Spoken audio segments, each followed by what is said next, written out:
Hello everybody, this is Steve from Old Boy Moto. G'day everyone, welcome back to another video. It's a lovely day today. We're in the middle of winter and we've got just such a beautiful sunny day. Anyway, I just thought that I'd do this video because I'm doing a little bit of maintenance on Chugger, and I'd just like to show you the latest additions that I have put on the bike. What I did was I made up a little loom for my air compressor, which I carry on the bike. You know, and the biggest pain is taking the seat off when you've got a bit of an emergency. You know, you've got to unpack your bike, you've got to do all that before you can get to, you know, attaching your, you know, compressor or whatever you need on your battery. So I just thought this way was going to be the easiest way. So I will attach that loom, and also what I've done, I've made another loom up for a jump starter, which is on an Anderson plug. And the reason I chose Anderson plugs is because wherever you go, you will find a lot of people that use the Anderson plugs on their four-wheel drives or on their caravans. So what I did is I installed that that wiring harness so I can put on the back of this beautiful Motobatt battery. And as you can see, it's got 4 terminals, two positives and 2 negatives.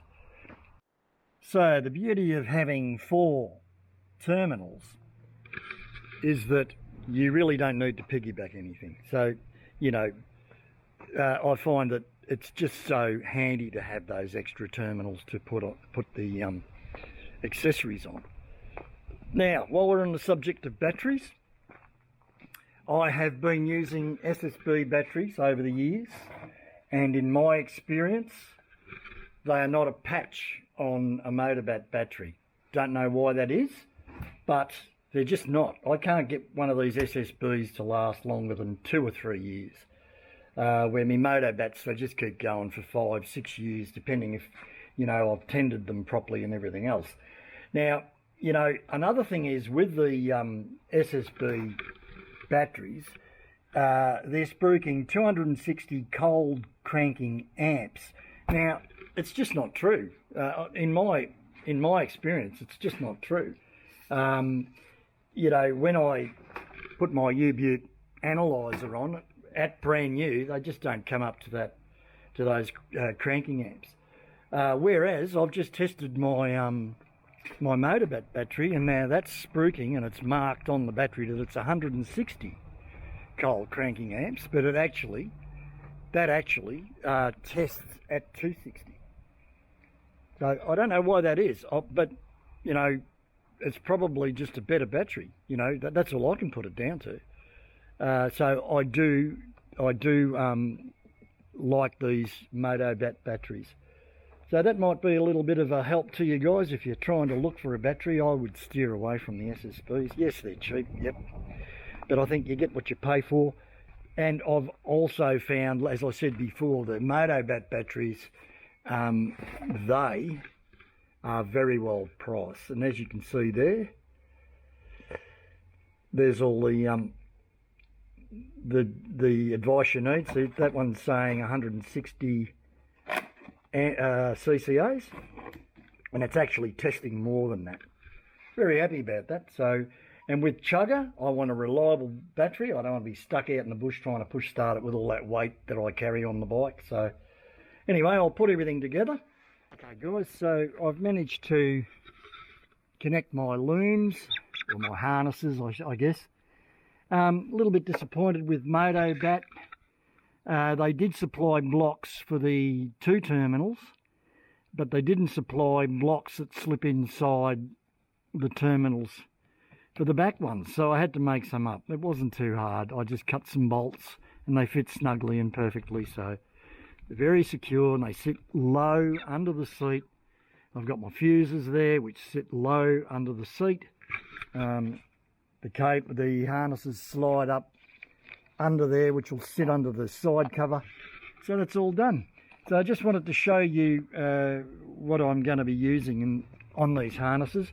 With the Anderson plug at the back here, what I've done is I've made a set of jump leads, and I can just simply plug that into my Anderson plug and then just jump, you know, the bike off a car battery or whatever. These are 1.5 meters long, nearly 2 meters long actually. I did make these quite long, and they just fit in my saddlebag, and if I get into trouble, my battery goes flat or something happens, I can start the bike, or I can start somebody else's bike. You know, they can take their seat off.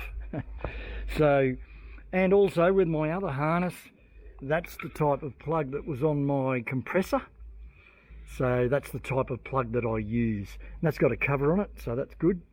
And it's ready to go. And that just gives me a bit of peace of mind, and also the fact that I know that I don't have to spend time taking all the stuff off, the side covers, the seat, whatever I've got on the seat, you know. So that's good. It's well worthwhile doing it, I think. Okay, so it's been quite a fruitful day today. It's taken me a fair while to get this right, but anyway, so I've got my plug for my air compressor here, and what I thought I might do, because it's a fused harness and everything else, and it's already on there for the compressor, I thought I would make up a C-Tech to this type of plug.